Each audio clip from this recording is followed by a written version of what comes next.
Okay, hi everyone, welcome back. And in this update, we are going to check out XDC's chart, and in the previous video, we were right in here, and the idea was because right around the current point, we do not really have a whole lot of strong support. Makes sense to argue our move down is going to continue, but hopefully for not so long, because this is a very decent support area, which I think back then was from H4, and I have actually done an analysis on weekly time frame. This is also a support on weekly chart between 6.4 to about 6.5 cents, and finally we got our move on the downside.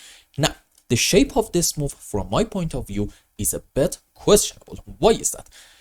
Okay, here's the deal. I still believe we are having a 1 2 3 4 5 now. However, I'm going to argue this point was the end of our wave 3, and probably we are having from that point an ABC running flat, which looks like this.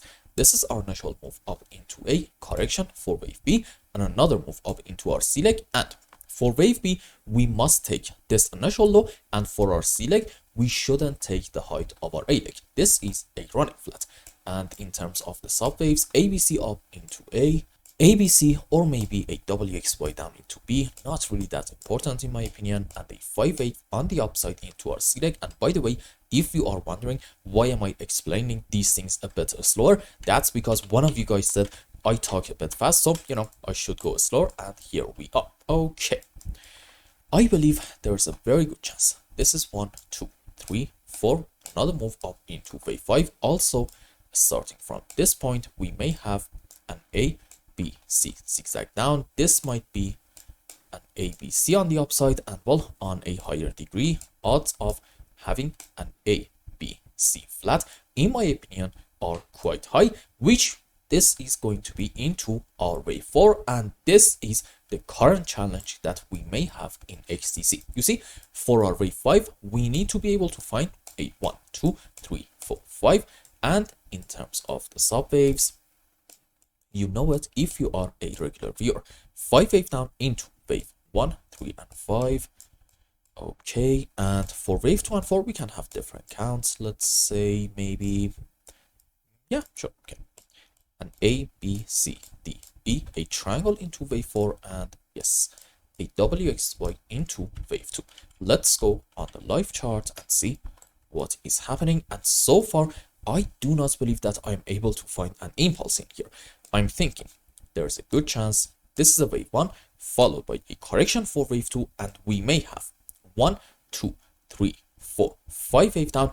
I'm gonna say probably to about here into wave 3, followed by a correction for 4, and probably, yes, another very small and shallow move on the downside into our wave 5. So in XDC, do not get me wrong, in my opinion, as long as I'm not proven otherwise, this move down is going to come to an end, hopefully soon. But whether the final low right in here is already in or not, I believe that can be up for debate. And by the way, whenever you are having a strong moves on the downside followed by a very quick bounce back, usually around here we are having some important gaps, and since I believe gaps 95+% of the time are going to get filled, well, okay, I'm gonna argue after maybe a short-term bounce, something like this, we are going to have another move down, and that is going to be the end of our wave 3, and again correction for 4, another move down into wave 5. So in XDC, sure, we have reached to about this important area. However, based on the sub waves, I think our move down might continue a little bit,